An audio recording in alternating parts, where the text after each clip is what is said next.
Hey, what is up guys, Digi here, and today I'm actually coming at you with a Division video. And recently the Underground DLC, the first DLC for the Division, dropped, and I'm just going to be going over the basics for you guys in this DLC. So we're going to start off here, and the first thing you're going to see on your minimap is there actually is a new incursion called Dragon's Nest, and the faction you're going to be facing in this incursion are cleaners, and I'm not going to go in depth with the incursion or this guide in general. I just wanted to show you guys what this is, like the basics for this DLC. I wanted to show you guys how to get started, where to go, all this good stuff. So what this DLC actually added is this door, and it's called the terminal, and it's another place where you can go in your main base here, your base of operations, and it's behind the rewards claim vendor, and these doors are actually open now. And right here you have another long hallway you have to walk into, similar to when you're coming in to the actual base of operations. You have to walk down this whole thing, and it kind of sucks. You're so slow. I don't understand why they do this. I'm pretty sure it's just to give the game load time. But to access all this, you're going to want to come down here. And by the way, guys, the DLC is $15. I have the season pass, though, so I already owned it. And as you'll see here, there is another special equipment vendor down here. And you can actually see people down here. You got the stash, you got the HVT officers. And over here, you got a special blueprints vendor. And you can actually buy these. You can buy gear set blueprints there. So yeah, this is just like kind of a safe house. And then to access the real underground, or what the bulk of this DLC added, you keep going further down into the underground, and you're going to want to take the elevator. You just keep going underground, and this is where you're going to access the bulk of the DLC. And guys, in this DLC, expect a lot of loading screens. There are a lot of loading screens, but I actually really like this DLC, and I think it's good for the Division. There are a lot of loading screens though. So this is your underground operations point. And under here you have the underground vendor. He sells a bunch of new stuff, and this DLC actually added new gear sets, added a bunch of new unique weapons. You have your stash down here. You can actually see people down here too, which I like. You got your restock, you got all this fancy gigger-mahiggers that really don't do anything. But here is the main attraction of this DLC. So here you can make a dungeon, kind of, not a dungeon, you can kind of make your own mission, and they call these operations. So you have normal, hard, challenging, heroic. I can't do heroic yet because I'm not a high enough underground rank up, but we'll get into the underground rank in a minute. But there's normal, hard, and challenging, and the harder you do, the more loot you get. Say I want this phase to be hard, and it's a one-phase operation, and these phases have a single objective, and the mission length is like less than 15 minutes. And as you see, the rewards, you get experience. Say you want to do this, it's a longer skirmish into the underground with 2 varied objectives, and this length of the mission is 30 minutes, and then 3 phases, a full strike into the underground with 3 varied objectives, expected mission length of less than 45 minutes, and that gives you even more XP. So I'm not high enough to do phase 2 operations, so we can do 1, and then you can add modifiers for these things you receive called directive intel, and these actually give you even more XP. So the only one I have unlocked now is Fog of War, and this one just disables the minimap. Mad skills. Using a skill resets the cooldown on all other equipped skills. Using a signature skill resets the cooldown on signature skills for other group members. So that's kind of a weird modifier. I don't know if that exactly hurts you. You can coordinate with your teammates. This one is waste not, want not. And rounds left in the magazine while reloading are lost. Enemies do not drop ammo. Starting ammo count is reduced. I can see how that could be hard if you're doing a phase 3 operation, and this is a really hard operation. You know, it's going to take a while and you need to expend a lot of bullets. You might be running down into sidearm if you choose to pick this modifier for that extra XP reward. And enemy rounds may be of special ammo types. The type of ammo depends on the enemy faction. That's special forces, so I can see how that could be hard with explosive rounds or incendiary bullets getting caught on fire every time you get shot. And then this one is called sickness. Health drains at a constant rate. Lost health may be healed as normal. And you can put as many as you want on these on. as soon as you unlock them. So you can put Fog of War on, and see, you can put all 5 on, and you will get special XP every time you put one of these on. So you get extra XP for each one of these modifiers you put on, and then I can confirm the operation, and the phase 1 operation will be ready, and you can actually matchmake on this, and that is where you're going to start your operation. You're going to walk through these doors and go to the train, and that's where you're going to start your operation.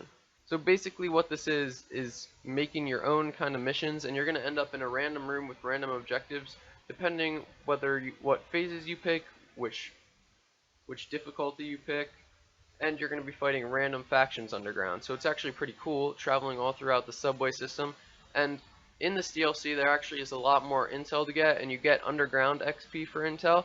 And as you see, you can see your underground rank here. It's similar to your dark zone rank, so you're not going to level up your base XP rank, but you're going to have your underground rank, your dark zone rank, and your regular XP rank.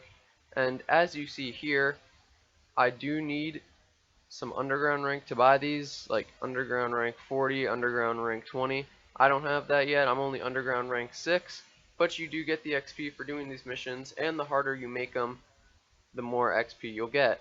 So now every time you level up in underground rank, you get a underground cache, and you can get from these underground caches, they're kind of like the dark zone caches. I'm getting 229 weapons out of these, and these drastically raised my gear score. You can see the 229 weapons. It's pretty crazy. There's a lot of new weapons in the game. I believe this is one of the new assault rifles you can get in the game, and this is this is actually one of the new marksman rifles you can get in the game. And I've just been using these since they increase your gear score a lot, and I've yet to get an armor piece from these. I've only gotten weapons, but I'll show you guys some gameplay of me opening these underground caches.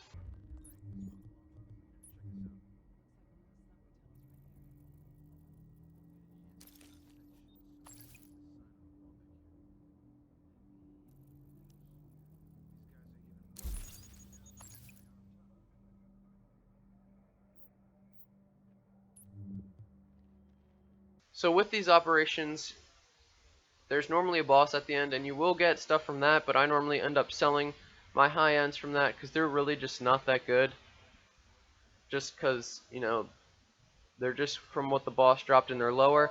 And the way you get this directive intel so you can add your modifiers to the mission is actually by completing these missions and killing the bosses at the end of the mission, so you can get more XP. So it's kind of like a snowball effect. So the higher the level you get, the more XP you're able to obtain by doing hard or challenging missions in this underground operations. And you can see the recommended gear score for each one at the top of the screen. Normal is 112, recommended gear score 160 for hard, challenging is 200, and heroic is 230. And I don't know if these are actually correct because I was doing some hard ones, and they actually are a little bit challenging, and I'm actually at 233 gear score, I believe, right now. So yeah, I don't think that's exactly right. That's just like the minimum you need, but to do some of these, I would recommend you be over. Like to do challenging, I recommend you be at 240 or even 250 to succeed in it. And if you're having trouble, you actually can matchmake, and you can choose what difficulty, single phase operation, and directives enabled or disabled. And if you enable it, it's going to cost the directive intel, and the directives are just the modifiers you can add for more XP. So you can actually matchmake here. You don't have to make your own if you're running solo. You do not have to make your own, and you can just matchmake here for any one of them. And you can see operation details. You can see your levels up there, the next unlock. And the more you unlock, the more XP you're able to gain within this. So I hope you guys enjoyed this video or found it helpful. I'm just going to leave some gameplay of me and my friends going through the dungeons for the rest of this video. So I hope you guys enjoyed this basic guide through it, and I'm going to leave you guys with some gameplay of the underground operations that we went through. So I hope you guys enjoyed. This has been Digirex. Enjoy the rest of this gameplay, guys. Like and subscribe if you found this useful. Peace. We got some intel saying the cleaners are gonna hit an infrastructure target down in the tunnels. Better get there and do what you can.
We're taking it. I said the ground was up. Can you?